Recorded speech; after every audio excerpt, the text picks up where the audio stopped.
Buenas tardes, hermanas y hermanos. ¿Cómo están?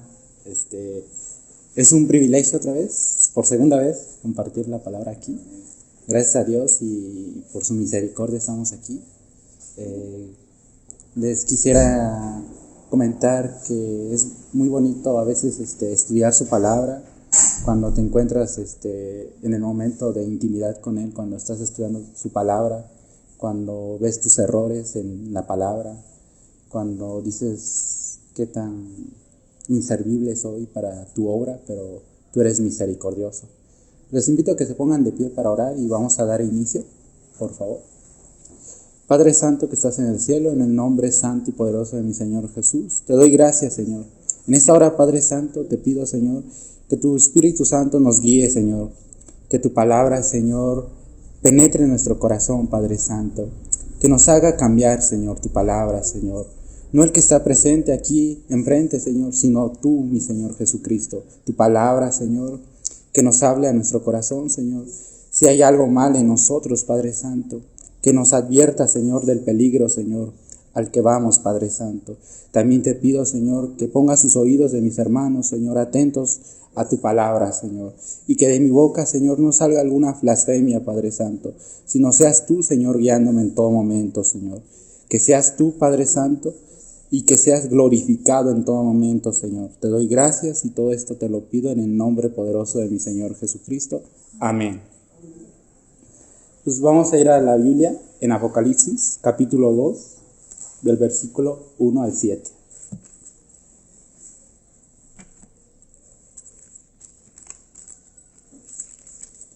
Vamos a leer primero todos los versículos.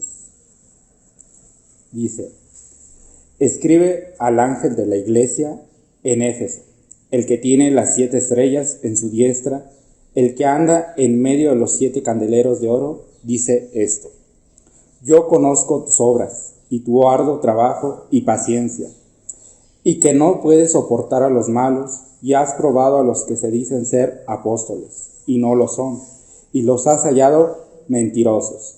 Y has sufrido y has tenido paciencia y has trabajado arduamente por amor de mi nombre y no has desmayado, pero tengo contra ti que has dejado tu primer amor. Recuerda, por tanto, de dónde has caído y arrepiéntete y haz las primeras obras, pues si no, vendré pronto a ti y quitaré tu candelero de su lugar si no te hubieres arrepentido. Pero tienes esto, que aborreces las obras de los nicolaítas, los cuales yo también aborrezco. El que tiene oído, oiga lo que el Espíritu dice a las iglesias.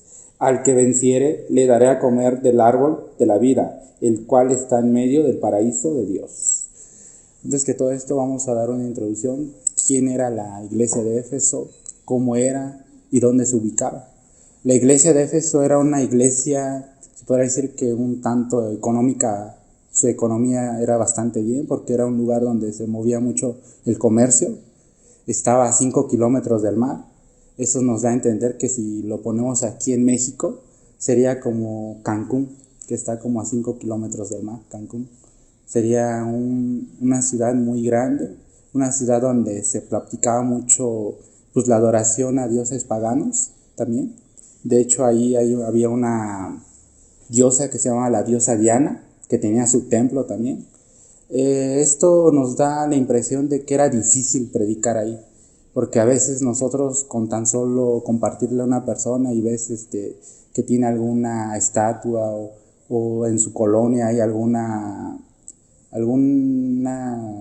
pues podría decir que una tradición que no es tuya o alguna enseñanza que no es la de nosotros, pues te pone a temblar, ¿no? A veces con tu vago conocimiento, que no tienes mucho conocimiento, pues te da como la idea de decir, no voy a poder, ¿no?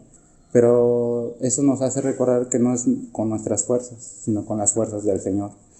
También eso hace entender que no fue fácil para los apóstoles que estuvieron ahí, no fue fácil para los que estuvieron pastoreando la iglesia. Eso nos da a entender que también esos hombres que estuvieron ahí, que predicaron en esa iglesia, fueron hombres capaces de poder erradicar la idolatría para que esas personas pudieran ser una iglesia bíblica. El tema, hermanos, antes de que se me olvide, el tema es Éfeso, iglesia bíblica sin comunión con Dios. Era una iglesia bastante bíblica, pero sin comunión con Dios. En el centro apostólico, o los maestros que estuvieron ahí, fueron Pablo, que ministró por 3 años. De hecho, él es el que inauguró la iglesia, se podría decir. De ahí dejó a Timoteo como su segundo. De ahí Tíquico, y de ahí el apóstol Juan. El apóstol Juan muchos teólogos reformados nos muestran que él era el que estaba pastoreando cuando fue, ahora sí que exportado a la isla de Patmos por el emperador Domiciano. Él era el que estaba al frente de esa iglesia. Entonces esto también nos da a entender que Juan había olvidado su primer amor también, porque le habla a la iglesia y al que estaba al frente. Y si Juan era el que estaba como predicador o como el líder de esa iglesia, entonces el mensaje también era para él, que había olvidado su primer amor. Entonces, hermanos, nos vamos a ir al primer versículo que dice: escribe al ángel de la iglesia en Éfeso, el que tiene las 7 estrellas en su diestra, el que anda en medio de los 7 candeleros de oro, dice esto.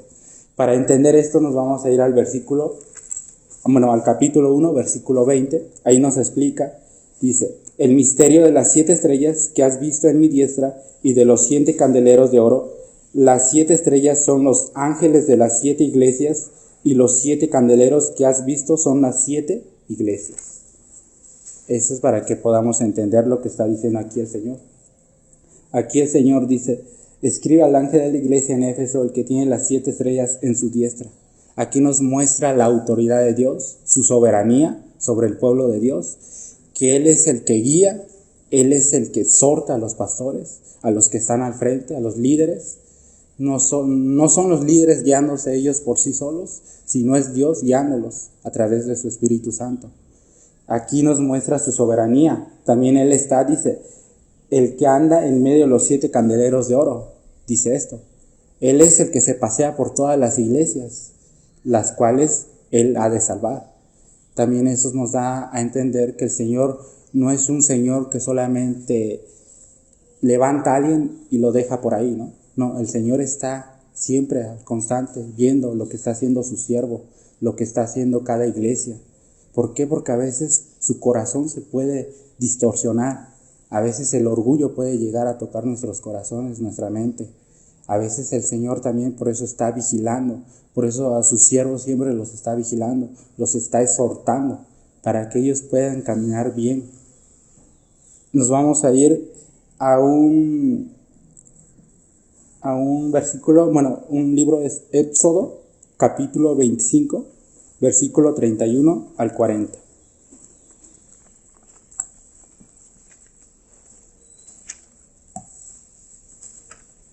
Éxodo, capítulo 25, versículo 31 al 40.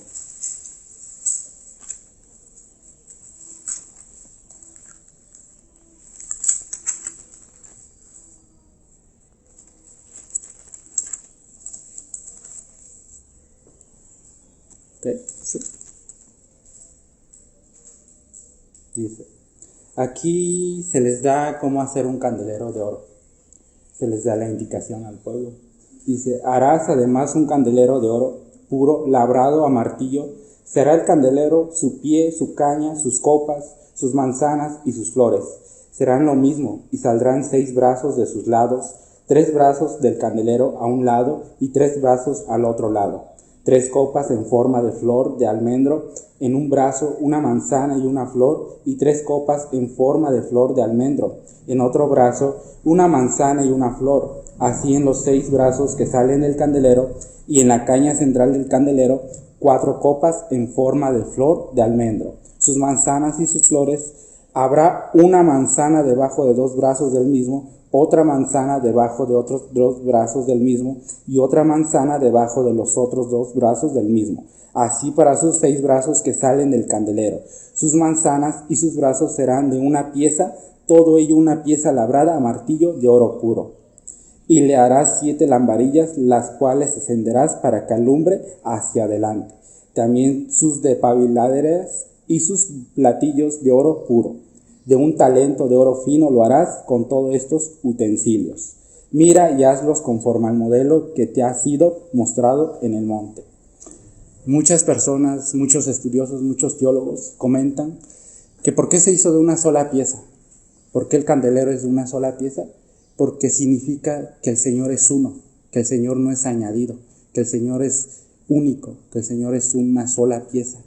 No se añadió, no se fue conformando con el tiempo. Él existió desde la eternidad hasta la eternidad. Ahora, los 3 brazos, ¿qué significan? Los 3 brazos significan que el Señor llega a todas partes con su palabra. El brazo del medio significa que el Señor, Cristo, nuestro Señor, Él es el que sostiene todo. Él es el centro de todo. Él es el que alumbra a las personas que han de ser salvas en toda, ya sea al oeste, al norte, al sur y al este, para que puedan ser salvas. Eso también es un comentario. Nos vamos a ir a Zacarías.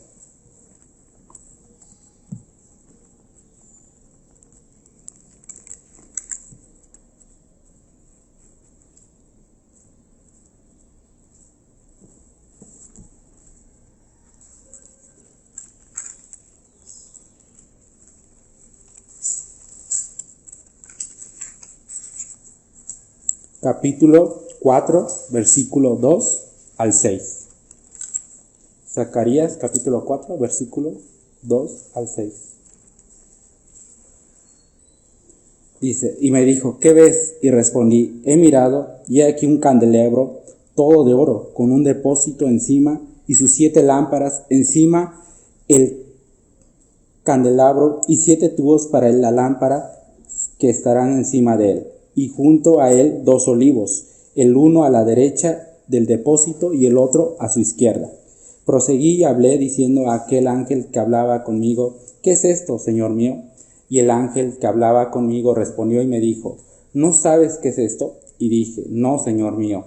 Entonces respondió y me habló diciendo, esta es palabra de Jehová a Zorobabel, que dice, no con ejército ni con fuerza, sino con mi espíritu, ha dicho Jehová de los ejércitos. En el versículo 10 podemos ver que dice, porque los que menospreciaron el día de las pequeñeces se alegrarán y verán la plomada en la mano de Zorobabel. Estos 7 son los ojos de Jehová que recorren toda la tierra. El Señor alumbra, el Señor ve todo lo que pasa en la tierra. En el versículo 10, Él explica por qué vio esto y por qué, porque el Señor alumbra. Vamos a ver igual en el mismo libro de Apocalipsis que Él tiene ojos de fuego, que Él es el que ve todo. A veces nosotros podemos, no sé, a lo mejor engañar a las personas con nuestra apariencia, ¿no? Pero el Señor es el que ve a lo profundo de nuestro corazón. De esto nos vamos a ir a un significado que es la palabra de ángel que aparece, que en el griego es ángelos, que significa ángel, mensajero, por implicación, pastor, que es lo que estaba ahí. Por eso dice que al ángel de la iglesia significa enviado, pastor, mensajero. También vemos una palabra importante que es iglesia, que en el original griego es eclesia, que significa definición. Esa definición es muy acorde porque dice iglesia, congregación y literalmente llamar fuera. ¿Por qué esta definición es tan buena? Porque es la más acercada a lo que nosotros somos. Porque el Señor nos extrae del mundo para que no seamos igual que el mundo, para que nosotros seamos luz de los que están en medio de las tinieblas. Por eso es llamar afuera, para que nosotros seamos la diferencia, para que, por el mismo Señor Jesucristo dijo, no te pido que los saques de este mundo, sino que los guardes, porque nosotros vamos a ser la sal del mundo, nosotros vamos a hacer la diferencia. Por eso es llamar fuera. Igual, por ejemplo, podemos ver en el capítulo 2, dice, de Apocalipsis, capítulo 2, versículo 2.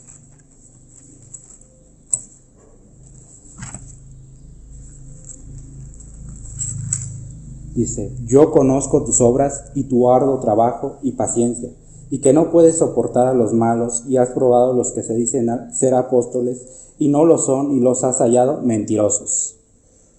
Yo conozco, esa expresión es de supremacía de Cristo glorificado. Yo conozco. Ahí el Señor se está igualando, ya no siendo como un algo pequeño, como lo que fue aquí en la tierra, sino ya siendo Dios mismo. Yo conozco tus obras. El Señor ya como Cristo glorificado. Ya no es como un siervo, ya es como un Señor, como un Rey todopoderoso. Yo conozco tus obras. De ahí vamos a ver, hermanos, por qué la iglesia pudo discernir, por qué pudo probar a los falsos apóstoles. Y esto para que nosotros no entendamos que fueron con sus fuerzas, sino que es el mismo Señor el que nos da el conocimiento. Vamos a ver en Primera de Juan, nos vamos a ir a Primera de Juan, la carta de Primera de Juan, capítulo 2, versículo 19 y 20.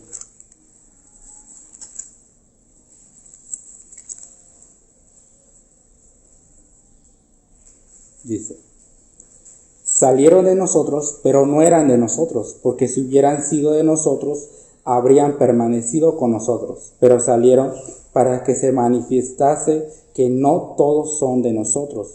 Pero vosotros tenéis la unción del Santo y conocéis todas las cosas.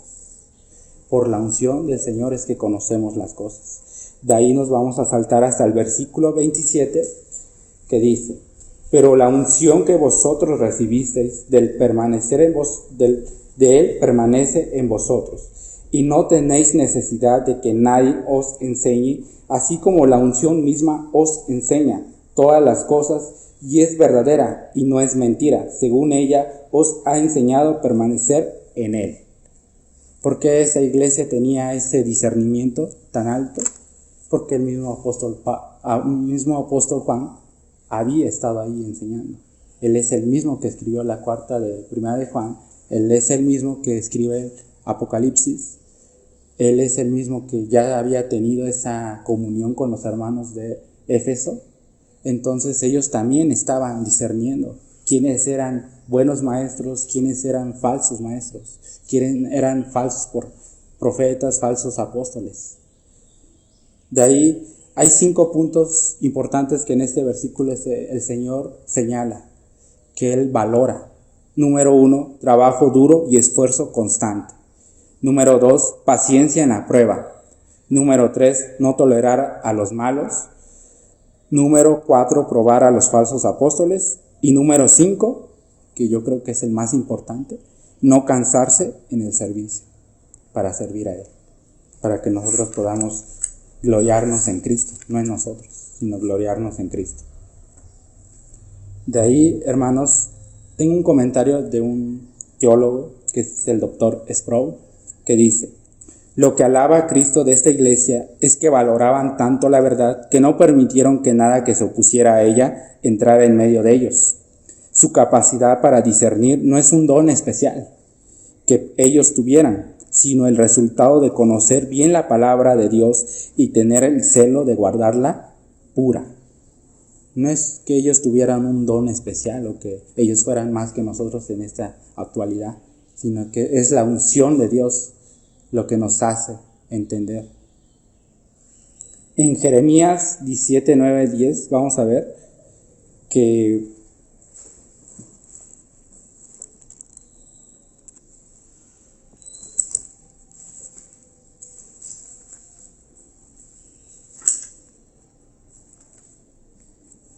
Jeremías 17, 9 al 10. Dice: engañoso es el corazón, más que todas las cosas, y perverso. ¿Quién lo conocerá? Yo, Jehová, que escudriño la mente, que pruebo el corazón, para dar a cada uno según su camino, según el fruto de sus obras. De ahí podemos entender que el Señor es el que escudriña el corazón de cada quien. Él es el que sabe por qué haces las cosas. Él es el que sabe por qué estás ahí. Él es el que sabe ahorita por qué yo pasé al frente. Él conoce mi corazón, conoce el corazón de cada quien, conoce el corazón de los que estamos aquí. A veces podemos aparentar una apariencia de piedad, pero el Señor es el que realmente nos conoce lo más profundo de nuestro corazón. Él es el que nos exhorta, Él es el que nos hace entender la palabra. Él es el único que nos va a guiar siempre. Ahorita nosotros a veces tenemos pensamientos que no nos ayudan, pero Él nos conoce bien. Él es el que habla a su corazón de ustedes. Él es el que los exhorta a cambiar. Que este servicio que a veces prestan, ya sea evangelizar, compartir algún mensaje, que no sea algo rutinario, que no se vuelva algo que solamente lo haces porque lo haces, sino que lo haces por amor a Dios, que no te apartes de lo que Él ya vio en ti, de lo que Él quiso hacer en ti, de lo que Él hace para que cuando tú fuiste salvado, cuando tú fuiste encontrado por el Señor, Él puso un camino para que tú llegues a la meta, para que tú puedas alcanzar ese camino. En Primera de Juan, vamos a ver otra vez que los creyentes de Éfeso tenían la unción del Santo, que les enseñaban todas las cosas. Por eso pudieron discernir y rechazar a los falsos maestros, sin necesidad de que alguien los instruyera. Puede ser que a lo mejor Éfeso se había quedado sin alguien, porque pues el apóstol Juan había sido exiliado a la isla de Patmos, o puede ser que también había un predicador en ese momento. No se sabe, algunos dicen que sí, algunos dicen que no, algunos dicen que todavía la iglesia se reunía, que eran los que más tenían esa comunión entre hermanos, que era una iglesia 100% bíblica, pero sin una comunión con Dios, que solamente lo hacían ya por rutina, solamente lo hacían ya por costumbre, ya no lo hacían con esa felicidad, ya no lo hacían con ese corazón arrepentido, ya no lo hacían con esas ganas. Esto nos lleva a entender, hermanos, que a veces nosotros nos volvemos tan rutinarios, nos volvemos unas personas que a veces pues no nos entendemos, a veces hacemos las cosas solamente por hacerlas y ya no por lo que el Señor hizo por nosotros, ya no por amor, ya no por esa salvación que nosotros, por ese gozo de nuestra salvación, solamente lo hacemos porque lo tenemos que hacer. Y punto, se acabó. Y lo hacemos a veces de mala gana, lo hacemos solamente para la vista de los hombres, cuando no debería de ser así. Cuando tú deberías de venir a la iglesia con ese entusiasmo, con esa alegría, con ese arrepentimiento del que el Señor ya te salvó, del que el Señor ya dio la vida por ti. Que las obras, que lo que tú hagas no se vuelva algo rutinario, que no se vuelva algo que solamente tú lo haces por hacer. Que veas, pídele al Señor en oración y dile: Señor, exhórtame, ayúdame a entender tu palabra, ayúdame a ver si realmente lo que estoy haciendo solamente lo estoy haciendo por costumbre o lo estoy haciendo realmente con un corazón contrito y humillado.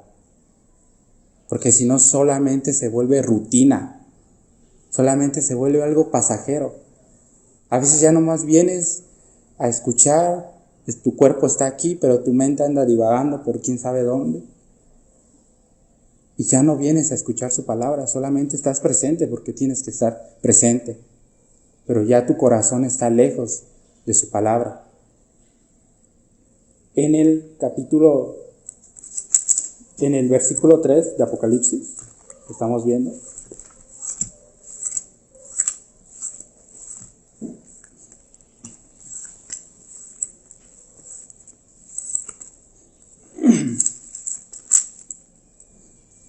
dice: y has sufrido, y has tenido paciencia, y has trabajado arduamente por amor de mi nombre, y no has desmayado. El Señor les recuerda lo que habían hecho.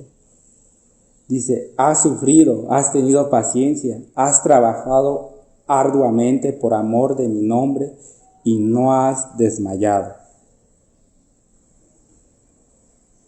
El Señor reconoce también el esfuerzo. El Señor también ve y te dice: yo conozco que has trabajado arduamente, que no te has cansado, que has hecho las cosas bien, pero se te está volviendo rutina. Solamente ya lo estás haciendo por costumbre, ya no lo estás haciendo por amor. ya no me amas, ya no me buscas, ya no lees tu Biblia, ya no me adoras con la misma intensidad cuando en un principio lo hacías. El mismo salmista David dijo: oh Señor, regrésame el gozo de mi salvación. ¿Por qué? Porque también David ya había presentado eso, ya había sentido eso, de que solamente se había vuelto rutina. Él ya era rey, ya había alcanzado lo que el Señor le profetizó, pero ya lo hacía ya solamente por rutina.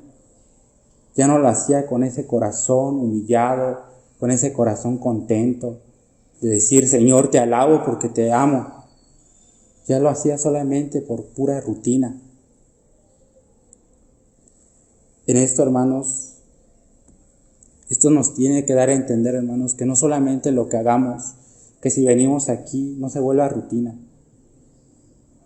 Esto nos llama a una exhortación, a animarlos, hermanos, que cuando vengamos aquí, vengamos con un corazón noble, con un corazón arrepentido, para venir a recibir palabra, para venir a entender su palabra.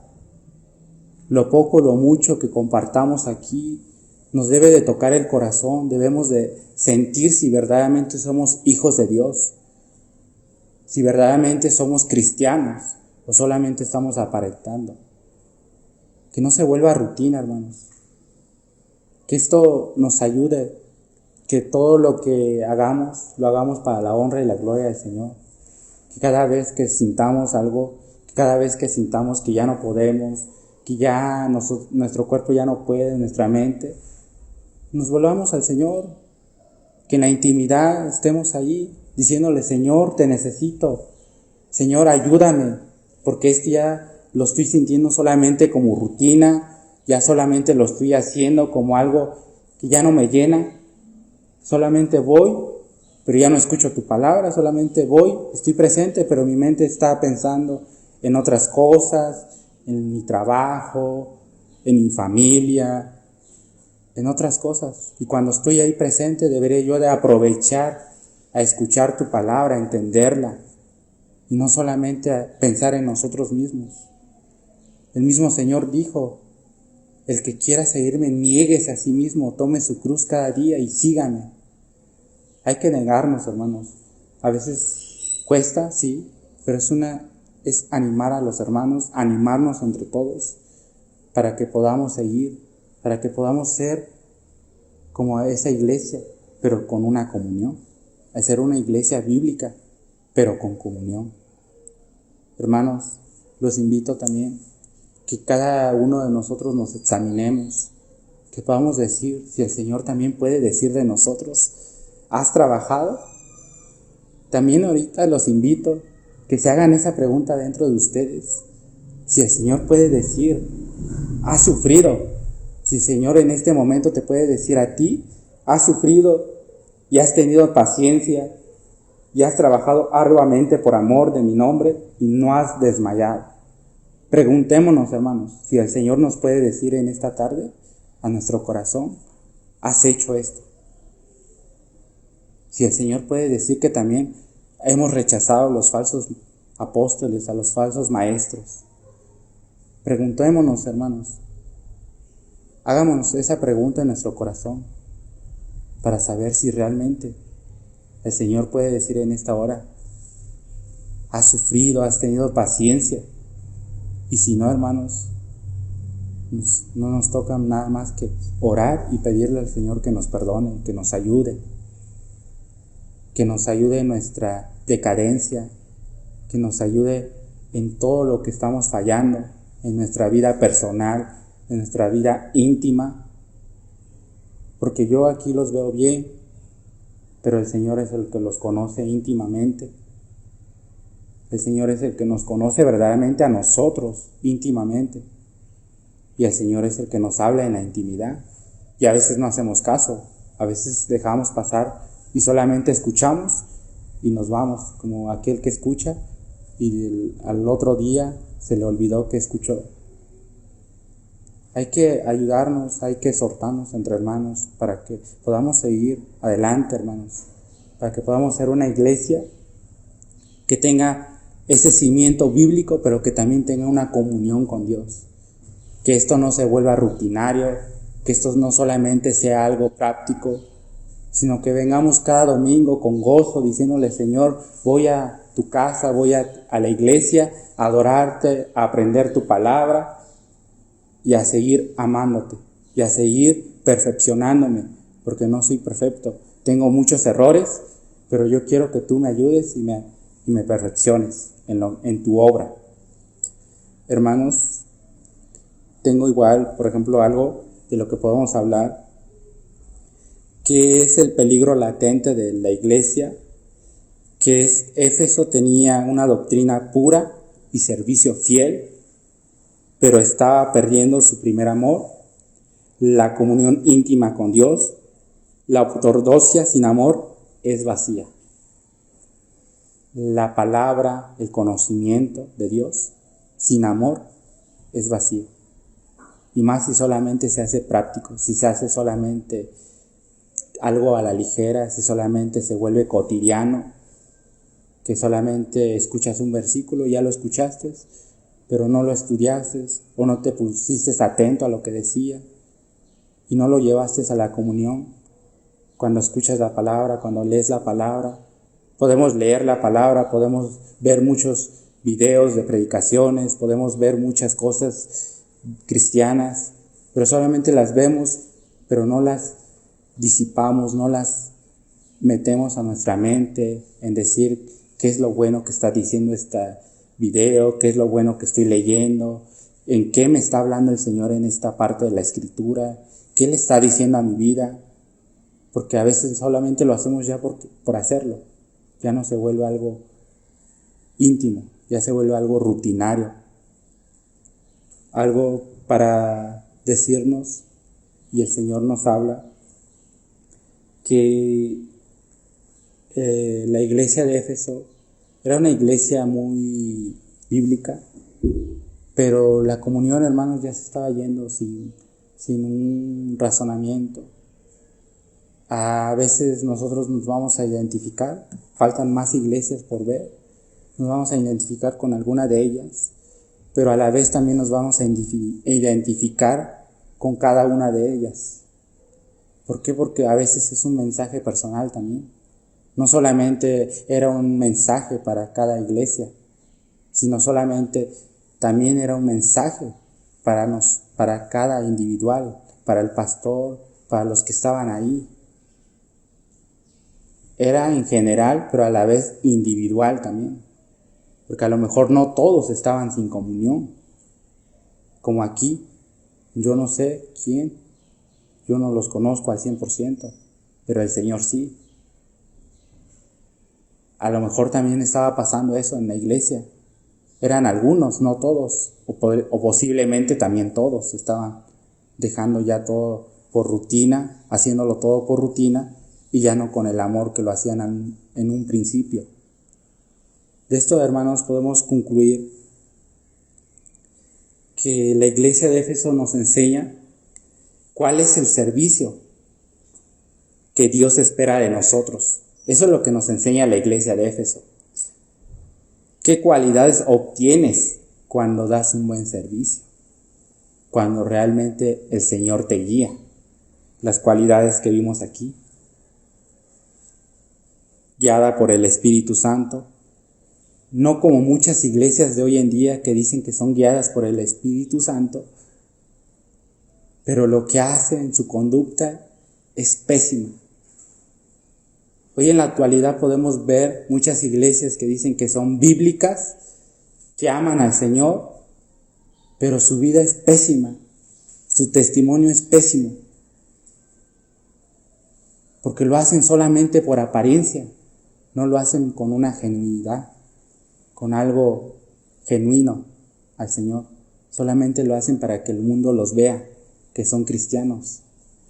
Pero a nosotros no nos debe interesar que nos vea la gente, sino que realmente el Señor vea en nosotros que hemos cambiado, que el Señor nos pueda aprobar, que el Señor hoy en esta tarde te pueda decir: has sufrido, has tenido paciencia, por mi nombre has trabajado. La conclusión, hermanos, Y voy a hacer 3 preguntas. Una de ellas, ¿te esfuerzas por servir a Dios? Una de las preguntas, hermanos, por conclusión, ¿te esfuerzas por servir a Dios? ¿O solamente lo haces por hacer? ¿O ni siquiera sirves? Una de las preguntas que nos debe de taladrar el corazón, ¿te esfuerzas por servir a tu Señor? ¿Por servir a Dios? El servicio cristiano genuino no requiere esfuerzo, constancia y fidelidad, no solo actividad religiosa externa. Otra de las preguntas, ¿recibes el elogio del Señor? En esta tarde, hermanos, nos podemos decir, ¿yo sí he recibido el elogio del Señor o no he recibido el elogio del Señor? Nos podemos preguntar. Una de las preguntas que también nos debemos de hacer. Hoy puedes preguntarte con sinceridad, ¿mi vida y mi servicio reciben la aprobación del Señor? ¿O ni siquiera hago nada por servir al Señor? Ni siquiera lo estoy intentando.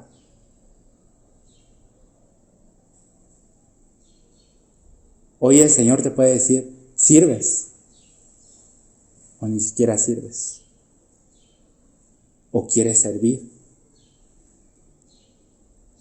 Otra de las preguntas, y yo creo que es la más importante, ¿qué estás dispuesto a cambiar para servir al Señor? Hoy en día hay muchas distracciones, la televisión, el celular, las redes sociales, nuestro trabajo, nuestra familia, nuestros pensamientos. Hay muchísimas distracciones en el mundo. Pero deberíamos de hacernos esta pregunta. ¿Qué estás dispuesto a cambiar?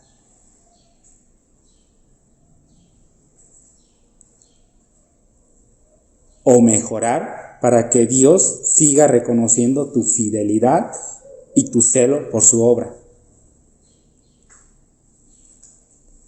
¿Qué estás dispuesto a cambiar o qué estás dispuesto a mejorar para que el Señor siga reconociendo tu fidelidad y tu celo por la obra? ¿Qué estás dispuesto a cambiar, hermanos?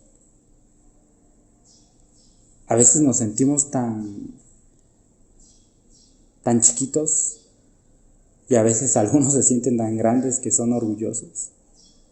En ambas cosas o en ambos extremos estamos mal. Debemos de equilibrarnos. No sentirnos tan pequeños, pero tampoco sentirnos tan grandes. Debemos de sentirnos lo que somos y lo que el Señor puede hacer con nosotros. Por su obra, por el amor a su obra. No porque nosotros seamos importantes, sino el Señor lo hace por el amor a su obra. El Señor hoy nos exhorta, nos anima, para que nosotros podamos cambiar algunas actitudes, algunos pensamientos, algunas actividades, algo que estamos haciendo mal, algo que ya no estamos haciendo bien, que a lo mejor a veces pensamos que estamos haciendo bien todavía, pero ya no lo estamos haciendo bien. El Señor debe de ayudarnos, nosotros debemos de orar y el Señor va a actuar. Nosotros debemos de pedirle y Él nos va a dar lo que nos hace falta. Pedir y se os dará. Tocar y se los abrirá. Porque muchos piensan que eso es para que sus bienes, que para que tengan riquezas, para que tengan todo en este mundo. No, eso es verdaderamente para esto. Ese es el uso que se le debe dar a ese texto de la Biblia. Pedid y se os dará. Llamad, tocad y se os abrirá. Eso es realmente lo que quiere decir. Toquemos, oremos, digámosles al Señor, no podemos, Señor, pero tú sí puedes hacer el cambio en nosotros. Que el Señor nos ayude, que el Señor tenga esa compasión con nosotros.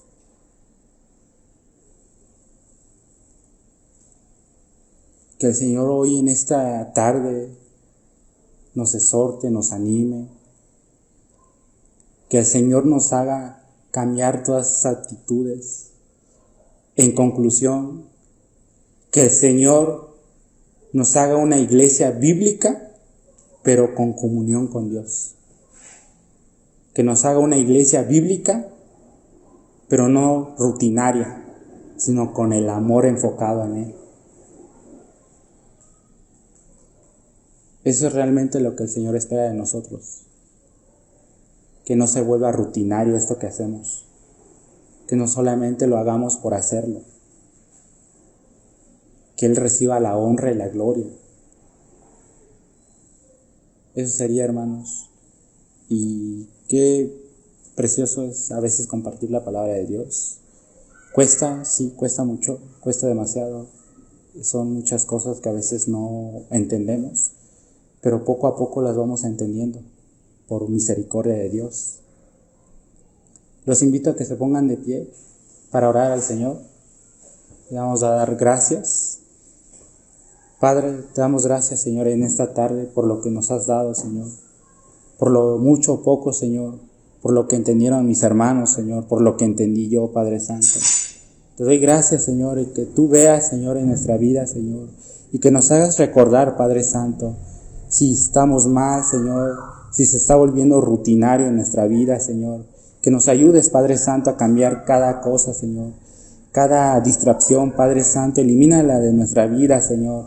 Ayúdanos, Padre Santo. Ayúdanos, Señor, a enfocarnos en tu amor, Señor, en tu servicio, Padre Santo. En amarte, Señor, como lo hacíamos al principio. El dedicarte nuestra vida, Señor, a tu servicio, Padre Santo. Que nos ayudes, Señor, en todo momento, Señor. Que en este momento, Señor, tu Espíritu Santo, Señor, nos exhorte en nuestro corazón, Señor. Que seas tú, Padre Santo, ayudando a mis hermanas, a mis hermanos presentes, Señor, y diciéndoles, Señor, los que les hace falta, Señor, o los que de plano no han hecho nada, Señor, que tú los ayudes, Señor, que tú tengas misericordia, Padre Santo, en nuestras vidas, Señor, y todo esto te lo pido en el nombre poderoso de mi Señor Jesucristo. Amén.